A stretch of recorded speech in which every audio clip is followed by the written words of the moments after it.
জনরোষে পড়ে অবশেষে বাংলাদেশের প্রধানমন্ত্রী পদ থেকে ইস্তফা দিলেন শেখ হাসিনা। নিরাপত্তার সাথে তিনি আশ্রয় নেন আগরতলা, দিল্লি হয়ে লন্ডনে। প্রধানমন্ত্রী ইস্তফা দেওয়ার সাথে সাথে তার মন্ত্রিসভার সমস্ত মন্ত্রীর বাড়িতে চলছে হামলা। ভেঙে ফেলা হলো জাতির জনক বঙ্গবন্ধুর মূর্তি। এদিকে দেশের নিরাপত্তার সাথে রাজ্যের বিভিন্ন সীমান্ত এলাকায় নামানো হলো সেনাবাহিনী। নিরাপত্তা ব্যবস্থা জোরদার করার জন্য কেন্দ্রের নির্দেশ সীমান্ত লাগোয়া রাজ্যগুলিকে। ছাত্র আন্দোলন ক্রমশ গণবিক্ষোভের রূপ নেওয়ার পর বাংলাদেশের প্রধানমন্ত্রীর পদ থেকে পদত্যাগ করেছেন শেখ হাসিনা। সূত্রের খবর, প্রধানমন্ত্রী পদ থেকে পদত্যাগ করে শেখ হাসিনা এবং ওনার বোন শেখ রেহানা ভারতের ত্রিপুরার মধ্য দিয়ে রাজধানী দিল্লি হয়ে লন্ডনে পাড়ি দেন। সূত্রের খবর, বাংলাদেশ থেকে বিশেষ হেলিকপ্টারে ভারতে আসেন শেখ হাসিনা। একইভাবে ত্রিপুরা সীমান্তে হাই অ্যালার্ট জারি করা হয়েছে। বিএসএফ সহ সীমান্তের কিছু কিছু স্পর্শকাতর জায়গায় ভারতীয় সেনাবাহিনীর গতিবিধি রয়েছে।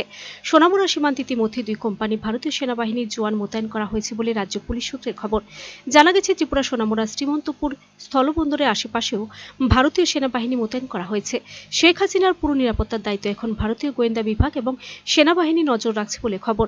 বাংলাদেশের সীমান্ত সংলগ্ন প্রতিবেশী রাজ্য ত্রিপুরা নিরাপত্তার জন্য দিল্লি স্বরাষ্ট্র মন্ত্রক থেকে বিশেষ নির্দেশ জারি হয়েছে। সূত্রের খবর, বাংলাদেশে শেখ হাসিনা নিরাপত্তার ঝুঁকি রয়েছে।